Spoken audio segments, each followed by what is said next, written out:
Barking Madness of Bukhansan. The wind howled like a tortured soul through the ancient pines of Bukhansan, their needles like bony fingers clawing at the ink-black sky. A swollen blood moon, crimson and malevolent, leered between tattered clouds, casting shifting beams that painted the rugged landscape in a macabre patchwork of light and brooding shadow.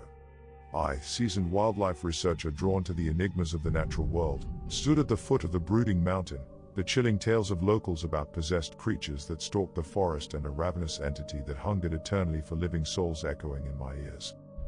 Ignoring their dire warnings, I slung my pack across my shoulders and embarked alone up the little-used forest track, accompanied only by my loyal labrador retriever, Koda, who bounded happily ahead, blissfully unaware of the danger that lurked within the mountain's primordial heart.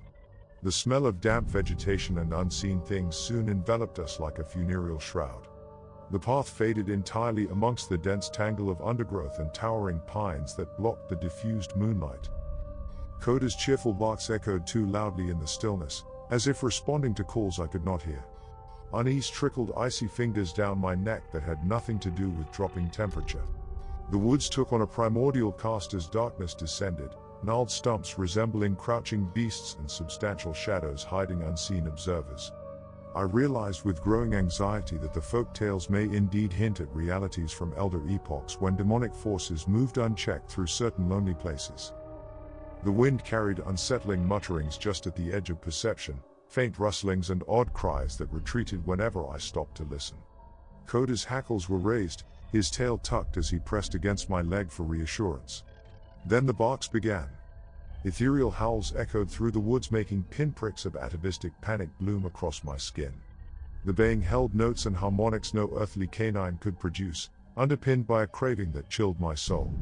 Koda raised his muzzle in response, howling into the night, before turning to fix me with eyes that now swirled with eldritch foxfire. Fear liquefied my limbs even as scholarly discipline dismissed such fanciful thoughts. But suddenly the trees themselves seemed to writhe with a sinister sentience as contorted shadows spun dizzily across the forest floor, accompanied by bellows that shook the very bedrock. Hunched figures lurched from the undergrowth, their muscular frames and sinuous movements recalling jackals or hyenas more than any domestic breed. Dark intelligent eyes above slavering jaws promised agonizing fates for all living meat that crosses their path. Koda stood utterly still, paralyzed by the alpha calls of the creatures that shared his shape but whose existence was never meant to meet benign reality. As the hairy horrors approached, their guttural vocalizations were laced with a clear anticipatory mirth. Ropey trails of viscous drool swung from exposed fangs and razor incisors that had feasted well on warm flesh before. Yellow eyes glowed with the promise of violence such mundane beasts should never harbor. Despair threatened to engulf me, but defiance flickered, urging me to try rescuing my beloved companion whose soul balanced on a knife edge. Grasping the silver charm given by a village elder, I leapt between the Koda and the encroaching hybrid creatures, shouting desperate snatches of half-remembered warding rhymes. For long moments my voice echoed thin and frail through the vast mountain forest. But then impossibly the advancing beasts slowed, cocked ears swiveling in uncertainty. Their brute muscles rippled with awful strength barely contained, yet their coordination faltered as some more primal magic circumvented their purpose. Emboldened I stepped forward, beseeching Koda with prayers and promises of past joys until my voice was raw and stinging. Hunched shoulders finally unknitted as the luminous eyes dimmed to familiar earthly shades once more. Together we retreated from that accursed valley, the enraged bellows of the thwarted beasts hounding every staggered step.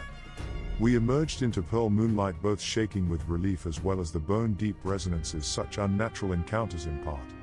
In the quiet village I spoke nothing specific of the fiends lurking atop Bukhansan's haunted peak, hungry for living souls to corrupt. Because I know even glimpsing their reality risks one's spirit being consumed by spreading chaos until no recognizably human traces remain.